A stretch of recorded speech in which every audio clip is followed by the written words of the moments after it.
idée de son incorporation didactique en France, et Jean-Louis Martinon.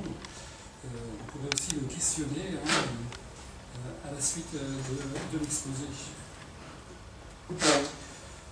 Donc la définition de ce qu'est un curriculum, on peut la trouver dans cet ouvrage que je vous remettrai à la fin, qui est un ouvrage de référence, l'ouvrage de Cray, Odiger et Dols, qui définit le curriculum comme étant un plan et une organisation visant à influencer les processus d'enseignement-apprentissage qui se déroulent dans les classes. Donc là, les mots importants, c'est plan et organisation. Et cette idée avait été importée à partir des travaux anglo-saxons, en particulier par Jean-Claude Forquin dès 1997, puis révisé plusieurs fois, avec l'idée chez Forquin qu'un curriculum, c'est toujours une sélection dans ce qui est à disposition dans la culture, et une sélection de ce qui pourra faire l'objet d'une intention explicite, d'une activité planifiée d'enseignement dans le cadre d'une institution.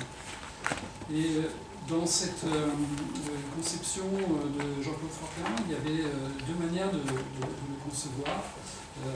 D'une part, comme dans une conception patrimoniale, c'est ce qu'il y a à préserver et à transmettre dans la culture d'une génération à une autre.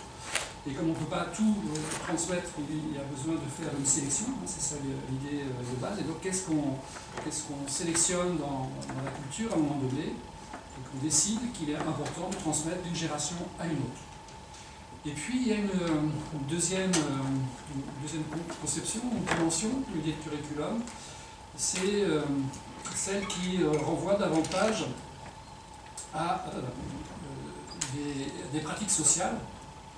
Et cette idée de pratique sociale que Jean-Louis développera en didactique en parallèle. Et Jean-Claude Forquin pose dès le départ la question de la légitimité non pas juridique, mais la légitimité ressentie par les acteurs vis-à-vis de ces deux conceptions du curriculum qui sont un peu toujours en tension. Le patrimoine culturel et ou la question des pratiques sociales qui permettent à une génération en fait de s'intégrer, de comprendre les enjeux d'une société au moment où il la vit. L'origine, on peut dire qu'il apparaît sous la plume ou le clavier de Valérie Delanchir dans une publication du PUF en 92. Donc ça c'est vraiment... Jean-Louis Viviane. Viviane. De l'enfer. J'ai dit quoi? J'ai dit Valérie. Non, cet après-midi, c'est Valérie version de l'autre. Viviane, j'ai dit de l'enchère aussi, mais ça c'est de l'enchère. Au PUF à 92 ans. Curriculum comme ensemble intégré des activités poursuivant des fins éducatives ou formatives. Là, c'est pas l'idée de parcours, mais c'est vraiment l'idée qu'il y a quelque chose, comme une sorte de package, non pas simplement un programme. Et ça, c'est une idée importante. Il ne faut pas confondre l'idée de curriculum avec l'idée de programme. Le curriculum peut comporter un programme, il y a une dimension programmatique, mais ça ne se résume pas à ça. Il y avait dès le départ l'idée de quelque chose qui va être générateur ou facilitateur d'expériences de vie, de construction de sens. On voit là qu'on n'est pas simplement que dans la transmission de connaissances ou de savoir. Ensemble des expériences de vie nécessaires au développement de l'élève. Celle-ci, c'est une idée qui est fondatrice et importante. Et pour Delanchère, donc, il y avait l'idée qu'il y a trois conceptions en concurrence. Curriculum centré sur le savoir à acquérir, curriculum centré sur l'élève ou curriculum centré sur des questions sociétales. Voilà, ça c'est pour les aspects un peu historiques. Après, nous avons Philippe Perrenou qui a apporté des distinctions en accolant des adjectifs et en les précisant sur l'idée de curriculum. Alors, il a distingué le curriculum prescrit, qui est l'idée de la norme institutionnelle, qui en France est publiée sous la forme de bulletin officiel de l'éducation nationale, Un curriculum formel, au sens de l'organisation qui va l'apporter, qui va le porter, ce curriculum. Il distingue aussi l'idée de curriculum réel, c'est-à-dire ce qui se passe réellement dans une situation éducative, à la fois ce qui est imaginé par l'enseignant et ce qui est vécu par les élèves. Et puis il y aura aussi le terme de curriculum caché, que Angela Barr, par exemple, Ivac ont repris. Alors il y a d'autres distinctions qui existent aussi. On parle beaucoup de shadow curriculum, c'est une espèce de curriculum parallèle que les parents construisent pour leurs enfants, souvent au moyen d'institutions privées, pour par exemple préparer au bac, etc., ou donner des cours particuliers, etc. Tout ça, c'est le shadow curriculum qui se répand beaucoup dans la société française actuellement. Une idée clé, c'est celle de matrice curriculaire qui a été proposée par Jean-Louis, reprise et développée par Joël Lebaume. Et là, l'Ange et Victor, c'est parce que le schéma n'est pas de Joël Lebaume. C'est une reprise, on va essayer d'illustrer ça d'une certaine manière. L'idée de matrice curriculaire, c'est un peu le creuset dans lequel eh bien, le curriculum va se forger avec une idée de quelque chose qui se répète. C'est un peu la matrice technologique qui permet de répéter les choses le long d'un parcours, avec donc l'idée de curriculum prescrit réel et de construction curriculaire, de dynamique curriculaire. Et voilà, avec tout un certain nombre d'idées, et en particulier l'idée chez Lebaume, de cohérence, continuité et rupture qu'il y a à l'intérieur d'un curriculum.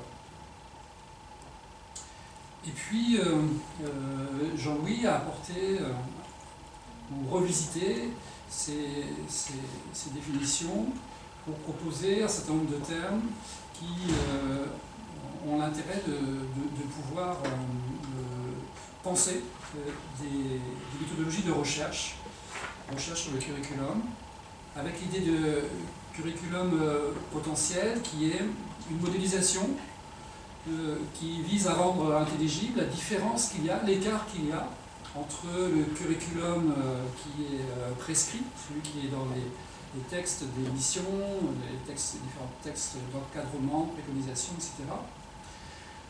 Qui, d'ailleurs, dans la pratique peut être aussi souvent auto-prescrit par les acteurs de l'éducation localement. Par exemple, ça peut être, en exemple, un lycée qui a des classes préparatoires, par exemple, tout le curriculum du lycée va être en fait piloté par le débouché sur les classes préparatoires, et donc tout le monde intègre une sorte de curriculum auto-prescrit, qui n'est pas le curriculum prescrit officiellement, mais qui rentre en application dans l'établissement. Et plutôt que curriculum réel, Jean-Louis introduit le terme de curriculum produit, avec le jeu de mots sur l'idée de produit. L'idée d'abord ce que font réellement les enseignants, avec les choix qu'ils font par rapport au curriculum qui leur est fourni, prescrit ou auto-prescrit. Et puis leur interprétation, ce qu'ils en font vraiment, et puis les effets produits sur les élèves dans ce jeu-là. Il y a un premier type de recherche qui consiste à établir l'écart, essayer de comprendre pourquoi, comment ce qui est prescrit va être transformé en quelque chose de produit concrètement sur le terrain. Et puis il y a une autre conception aussi du curriculum qui est davantage prospective. Il s'agit pour le travail de recherche de concevoir ou de proposer en tout cas des repères pour concevoir un curriculum qui soit possible, avec des critères d'élaboration, ce qui nécessite à la fois d'avoir des repères théoriques, d'avoir un référent scientifique sur ce qui sera possible, ce qu'il y aura intérêt à faire, Et puis, en même temps, en faire quelque chose qui soit réaliste et testable et testé par la recherche sur le terrain, ce qui permet de définir des repères, ce que j'ai appelé avec Patricia Victor des balises. Et ces termes de balises, on le reverra dans la journée, puisque cet après-midi, exposé avec Didier et Valérie Masson-Delmotte portera en partie là-dessus. On sera sur un curriculum possible. Il ne s'agira pas d'écrire le programme du changement climatique scolaire, hein, de l'éducation au changement climatique scolaire. Il s'agit bien de proposer des repères pour ceux qui auront alors, soit à mettre en œuvre, ce serait des formateurs, des enseignants, ou pour les prescripteurs. Voilà, quels sont les repères? Ce que j'appelle balise, c'est un terme de navigation, c'est le côté marin. Et je rappelle à Didier qu'une balise peut indiquer à la fois un danger, peut indiquer un passage obligé, peut indiquer aussi des tensions, et ça sera là-dessus qu'une partie de l'exposé portera. Donc voilà, ça permet en tout cas de stabiliser un certain nombre de termes, et puis sur la manière de concevoir un curriculum, donc ça, je vais finir par 2-3 diapos encore. La manière de concevoir un curriculum d'une manière prospective.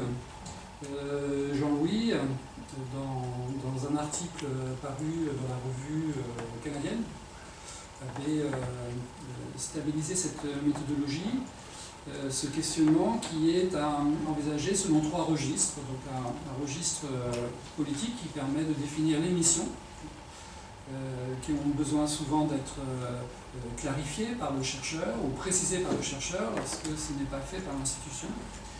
Un registre davantage stratégique et qui va permettre finalement de décider de quel programme il s'agit de mettre en place, et un registre didactique qui va s'intéresser à la question des contenus, la question des contenus pris dans le sens large et pas dans le sens respectif simplement de savoir, c'est-à-dire qui contient aussi des pratiques sociales, etc. Alors là aussi, ça rappelle, parce que je pense que je crois l'avoir déjà présenté, puis ce sont des choses que peut-être vous connaissez déjà aussi, mais on a besoin quand même peut-être de repréciser les choses, et comme ça allégera les autres exposés de la journée. On a fait beaucoup référence aussi aux travaux d'Alistair Ross sur la manière de concevoir et de piloter des curriculums. Et Alistair Ross, à partir de l'élaboration du National Curriculum anglais, a élaboré 3 idéotypes. Soit le curriculum est piloté par les contenus, souvent exprimés en termes de savoir disciplinaire, soit il est piloté par le processus éducatif, soit il est piloté par des objectifs exprimés par exemple en compétences. Et ce que montre Alistair Ross, contrairement au triangle didactique, au triangle pédagogique de Housset ou au triangle didactique de Jean-Pierre Assolfi, il y avait des triangles qui donnaient l'idée d'une certaine harmonie. Là, on n'est pas dans quelque chose qui est harmonieux, mais au contraire, on a quelque chose qui est en tension. Ces 3 pôles sont en tension. Et donc, il y a éventuellement des accords possibles entre 2 pôles. Les 3, c'est très compliqué. Parce qu'il y a une tension entre ces modes de pilotage, ce que Joël Lebaum a très bien montré par rapport au curriculum de la technologie, en explicitant cette tension sous la forme de ces 2 termes, une tension entre le produit et le processus. Qu'est-ce qu'on met en centre? Qu'est-ce qui pilote en fait, hein, le curriculum qui est proposé? Et puis là aussi c'est intéressant, les travaux de Ross, c'est qu'il a montré qu'il y avait une répartition des doctrines politiques et des idéologies derrière tout cela. Et ces dernières semaines, à propos de la réforme du collège, on a vu l'illustration parfaite de cela, puisque le débat porte là-dessus. Aussitôt, on a vu tous les défenseurs des savoirs monter au créneau, puisqu'il y avait une proposition pour nos collègues, je ne sais pas si vous allez suivre, nos collègues européens. Voilà, donc il y a une partie dite interdisciplinaire sur 20% du temps, et avec une structuration hors classe, et voilà, c'est le massacre des savoirs, aussitôt dans tout. Et donc on a vu aussitôt dans les médias Jean-Pierre Chevènement venir parler à côté de, etc. Voilà. Donc on a exactement l'illustration de ce phénomène qui s'est produit dans les dernières semaines. Et puis, mais ça c'est quelque chose que vous connaissez aussi, mais je rappelle là, et donc finalement, nous avons proposé avec Jean-Louis ces principes pour la conception d'un curriculum de l'éducation et de développement durable qui soit acceptable pour les acteurs, mais en même temps, puisqu'il renvoie finalement sur les trois pôles, avec une centration sur les actions éducatives, et il y a un complément nécessaire par des investigations, et il y a la question des disciplines aussi qui est à penser. Mais si on fait référence à ce que disait Ross précédemment, bien sûr tout ça est en tension, ce n'est pas des choses faciles à mettre en œuvre, puisque ça va rencontrer, on va retrouver les mêmes tensions que décrites précédemment, et pour l'acceptation, on retrouve aussi les mêmes positionnements politiques et les mêmes réticences finalement. Et puis, voilà, j'ai pu établir avec les travaux de recherche qu'il y avait un certain nombre de pièges à éviter. Et on retrouve cette idée de piège, de balise, qui est liée à l'idée de curriculum possible. Voilà. Le risque de fragmentation, si on ne fait que des successions d'expériences le long du curriculum, et finalement, c'est quelque chose qui avait déjà été reproché à John Dewey, mais il y avait répondu, sur le risque de fragmentation de l'expérience éducative pour les élèves. Et c'est là que John Dewey avait dit qu'effectivement ce risque existait s'il ne propose que des actions, mais il y avait besoin d'intégrer cela dans un parcours, dans un ensemble pensé en tant que tel. Et ça, c'est le début du XXe siècle. Sur les investigations multiréférentielles, bon, on va pas développer ça tout de suite, c'est pas l'objet. Mais là, je reprends l'idée avec Marie-Louise Martinez qu'il y a quand même un risque d'indifférenciation des savoirs, une sorte de salade ou de la capacité à tout nommer, et donc on retombe dans une sorte d'hétéronomie. Voilà, c'est un risque qui existe et qu'on le voit, je vois à l'œuvre chez les étudiants en tout cas. On met dans les parcours de sciences, j'essaie de mettre en même temps un petit peu d'éducation de développement durable, et il y a des mélanges, des pertes de repères qui sont un peu problématiques, qui seraient à étudier plus précisément. Et puis, si on enferme tout cela simplement dans les disciplines au lieu de les penser en termes de contribution, si on découpe le développement durable dans les disciplines, ce qui est la tendance, parce que c'est ce qui est le plus facile à faire, eh bien on retombe là dans un risque dénoncé Gérard Forez il y a déjà quelques années, qui est le risque technocratique, qui est un risque de naturalisation des questions de société. Voilà, et donc il s'agit de concevoir des moments d'éducation qui permettent d'articuler tout cela.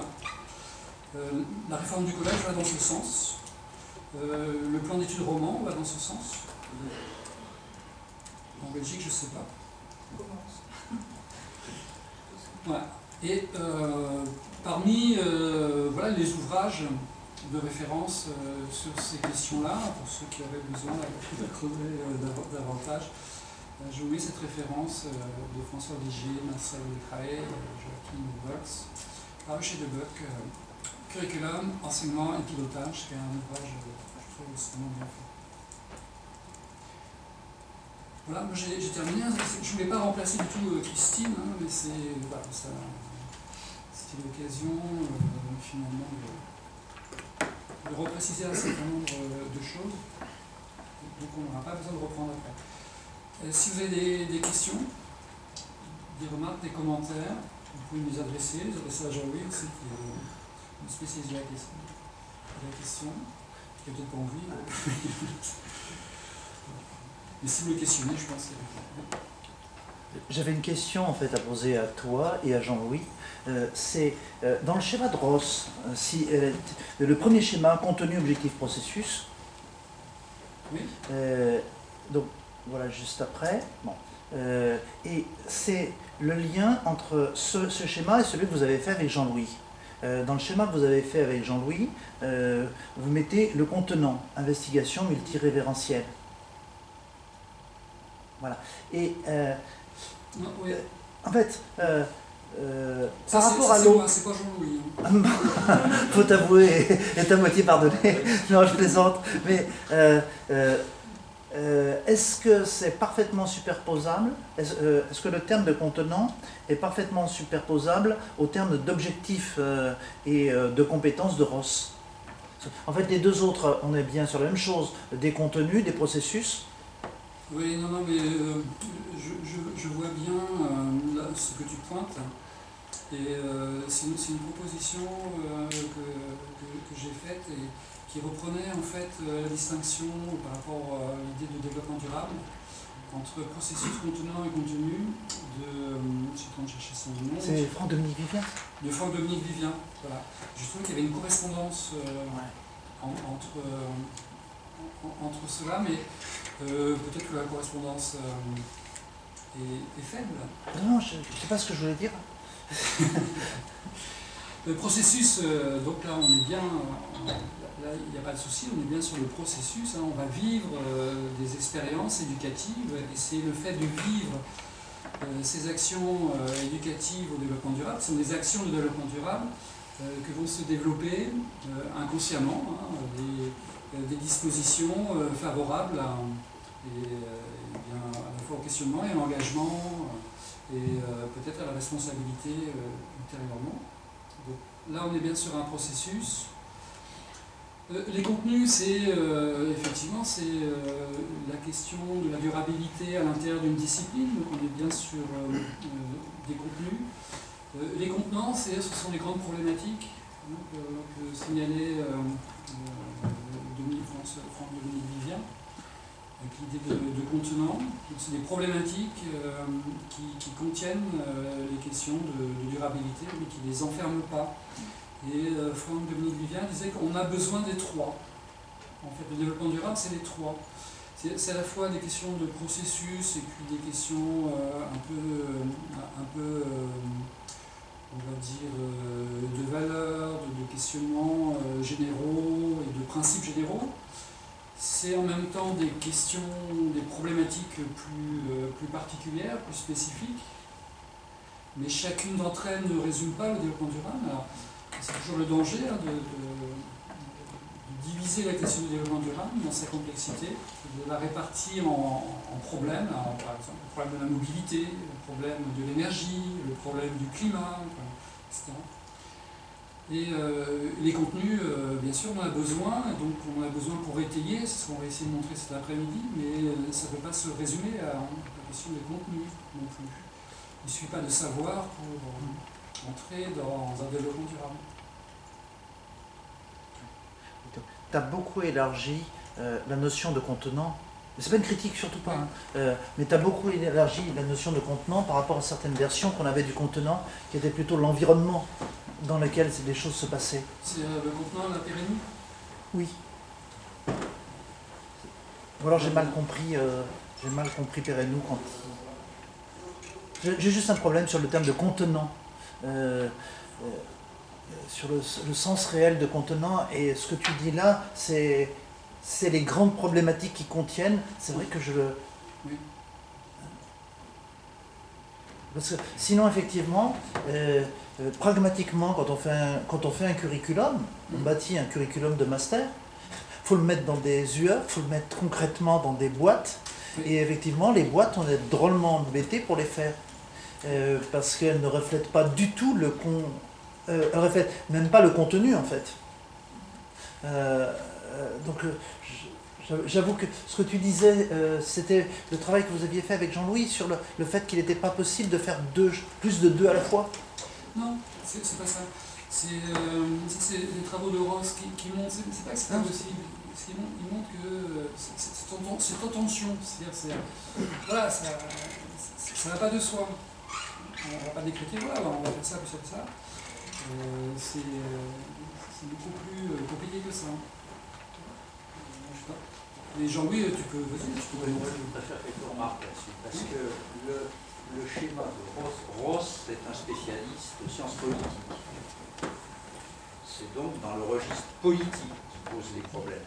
Et pour savoir, être capable d'interpréter, c'est un historien politique, les positionnements respectifs des différentes forces politiques en Angleterre et en Bretagne sur l'éducation en général. Donc, le schéma de Ross, fondamentalement, il faut l'utiliser dans ce cadre-là.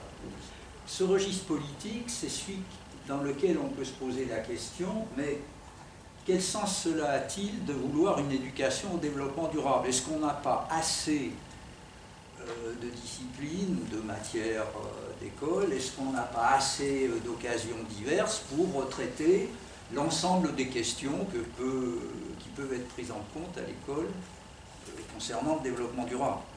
Je crois qu'il ne faut pas généraliser et il ne faut pas passer, je dirais, sans précaution sur les autres registres.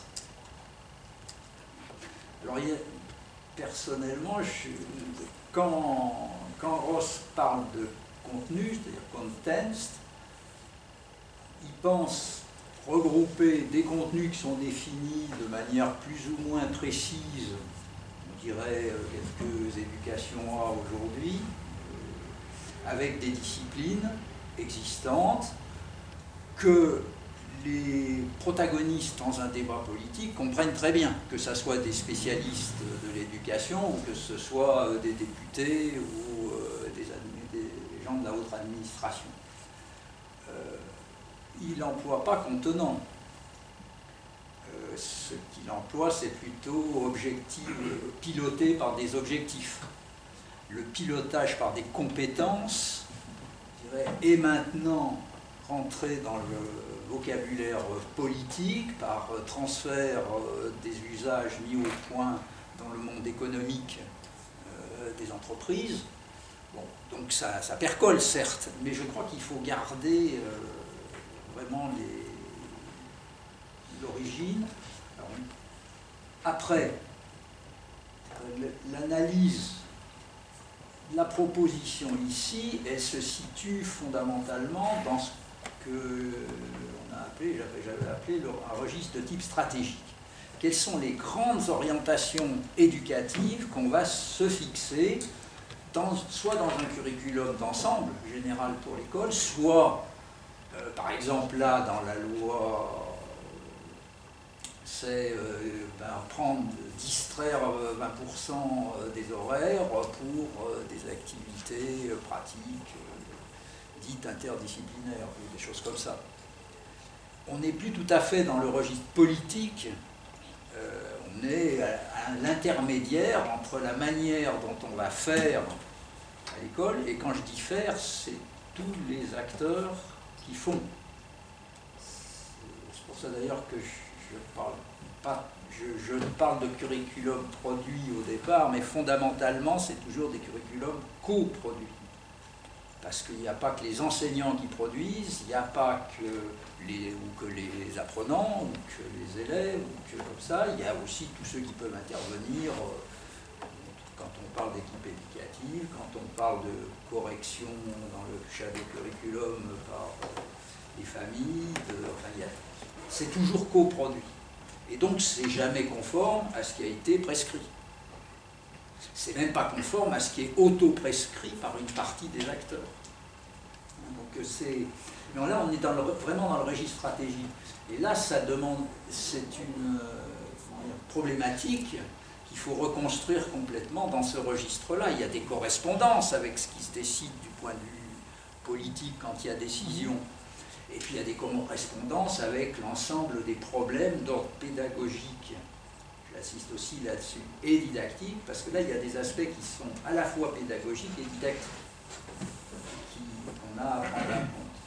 Mais j'insiste sur ces trois registres. Alors ces trois registres, moi, je les ai lus clairement parce que je me suis occupé d'une discipline qui était contestée, qui l'est toujours, sur le plan de la politique d'éducation. C'est la technologie. Et pour avoir participé à l'ancien Conseil national des programmes, hein, j'ai vu qui on contestait. Jamais on contestait l'existence des mathématiques comme discipline, même quasi-discipline de l'école primaire. Mais quand il y avait des gens qui avaient besoin de montrer leurs muscles, c'est très clair, ils commençaient à attaquer les langues étrangères de petite importance, ils commençaient à attaquer des enseignements de type artistique, et puis ils s'attaquaient à la technologie. Alors comment répond-on là? Je dirais, si on répond dans le registre didactique et pédagogique, on est disqualifié puisque ça ne les intéresse pas. Si on répond sur le plan stratégique, on est moins disqualifié, mais c'est difficile à argumenter parce qu'il y a des tas d'aspects où on rentre dans une cuisine, je dirais, administrative et théorico-pratique de l'éducation, quels que soient les lieux d'éducation et les formes d'éducation. Donc il faut monter sur le registre politique pour pouvoir justifier. Alors, je me souviens que la technologie, j'avais donné 4 raisons pour justifier qu'il y ait de la technologie au collège, dont la première n'avait rien à voir avec les contenus possibles de l'éducation technologique, c'était pour attirer l'attention sur le fait qu'à partir du moment où toute la classe d'âge passe dans le collège, si on n'internalise pas dans le curriculum global du collège les questions d'orientation, le système explose.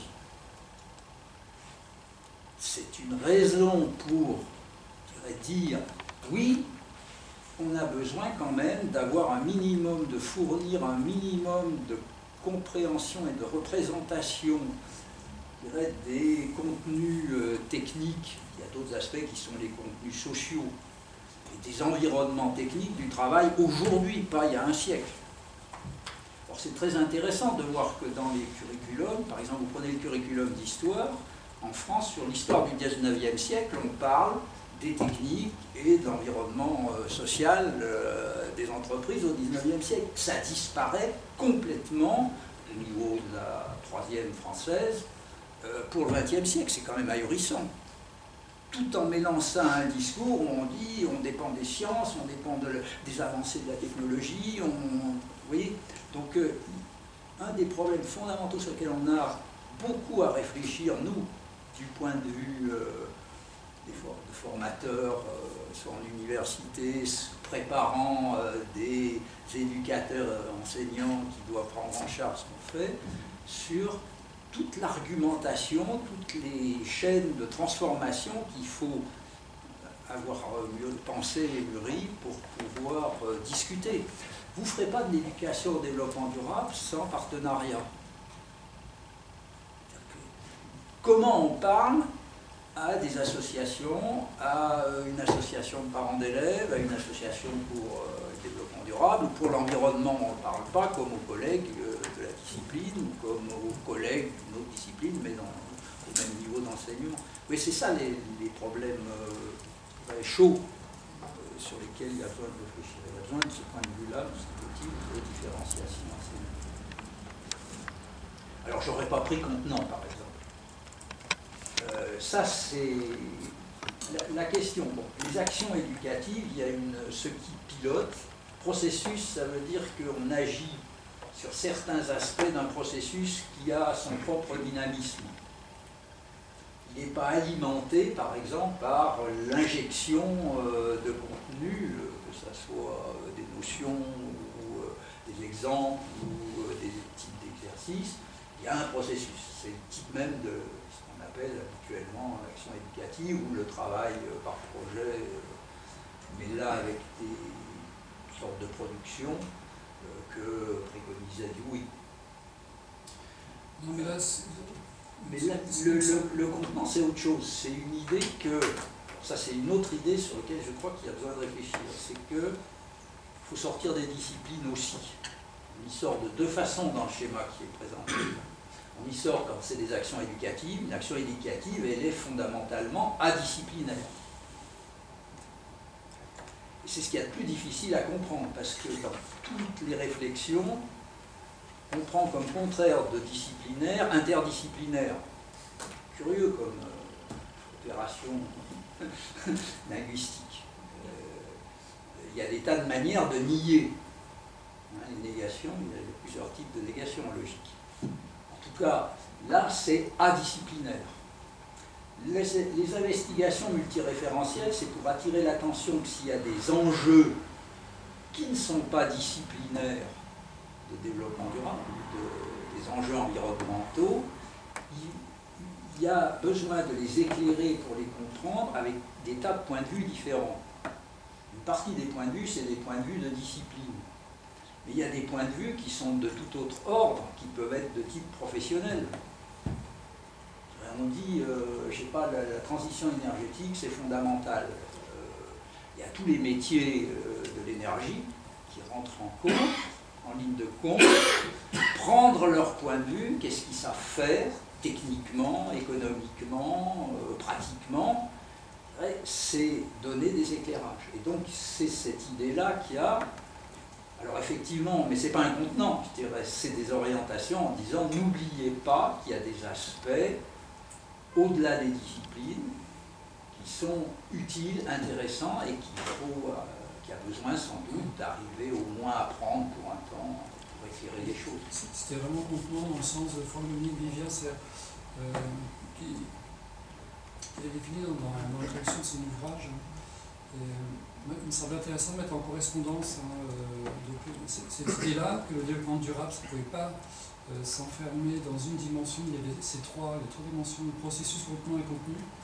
Et la mise en correspondance éducative me semblait intéressante. Alors, c'est vrai que le processus et contenu collent bien tout à fait facilement, mais le terme de contenant que retenait Vivien, bon, il explicite avec cette idée de découpage en questions subsidiaires, en fait, problématiques. Cette mise en correspondance était intéressante pour motiver le fait aussi sur un plan politique qu'on ne peut pas, on est obligé d'être dans les trois finalement. Il y a cet équilibre à trouver entre les trois choses, c'est-à-dire la centration sur les actions, complétée par des investigations et puis les contributions disciplinaires. Voilà, on ne pouvait pas enfermer dans les disciplines, on ne pouvait pas faire que des actions, il fallait trouver ce système-là qui quelque part renvoie à l'idée même du développement durable, tel que le conçoit Franck-Dominique Vivien, avec lequel je me trouvais bien en correspondance. Voilà. Mais c'est vrai que le terme est ambigu. Une toute dernière question, Jean-Marc, d'éclaircissement. Quand Ross parle de compétences, quand il dit il y a un versus objectif, compétence, il prend compétence dans quel sens? Parce que je ne l'ai pas lu correctement. Tu le sais, c'est compétences au sens arifiant. Il parle d'objectif. Curriculum. Objective, driven, curriculum. Donc pas de compétences, il peut y avoir des compétences. On est toujours dans le même type de pensée. C'est on pilote sur un résultat à atteindre. Exprimé actuellement en termes de compétences. Oui, c'est la transcription actuelle. Voilà pour cette partie-là, il me semble... on n'est pas pour creuser davantage le point de vue curriculaire, mais c'est important parce que la journée est centrée sur ces questions-là. Il y a quand même une remarque, je pense, qu'il faut faire, c'est que le point de vue curriculaire est important parce qu'il existe des curriculums sans programme. Nous, on a toujours tendance à reconfondre programme et curriculum, parce qu'on a une vision un peu technocratique qui vient des plans d'études des jésuites, qui vient de la Ratio Studiorum des jésuites, mise en forme en France, c'est 1598, et qui vient des plans d'études pour le primaire de la seconde moitié du XIXe siècle. Mais en Angleterre, il n'y avait pas de programme. Et si on parle, et s'il y a tant de travaux qui soient aussi bien de sociologie du curriculum, d'histoire du curriculum et de développement curriculaire dans les pays anglo-saxons, ça vient de cette situation où c'est dans les écoles qu'était produit le curriculum global de l'école et les curriculums différenciés, spécialisés des différents domaines éducatifs, avec des structures où il y a un responsable général pour l'école pour faire ce travail-là avec les enseignants, et puis des responsables par matière d'enseignement. Et une deuxième chose sur laquelle j'attire l'attention, c'est que, par contre, je ne connais pas de système scolaire où il n'y a pas un curriculum caractérisé d'abord par un certain nombre de caractéristiques temporelles. La caractéristique de l'école, c'est qu'on piège quand même les gens qui y sont au moins pour un an, sinon plus, et que ça change toutes les conditions. Vous sortez de l'école, on peut faire le curriculum, mais c'est déjà beaucoup plus difficile. Même les familles les plus scolaires ont un peu de mal à conduire complètement un curriculum avec leurs propres enfants. Donc c'est une caractéristique fondamentale de l'école. Et la question des temporalités est une question cruciale là-dedans. Ce n'est pas uniquement la question, le tableau ordonné de tout ce qu'on y apprend avec les moyens pour le faire. Hein. Je pense que cet après-midi, c'est une des questions qui sera posée. Cette question de temporalité, comment voilà. On ordonne. Je vais couper Jean-Louis pour donner la parole à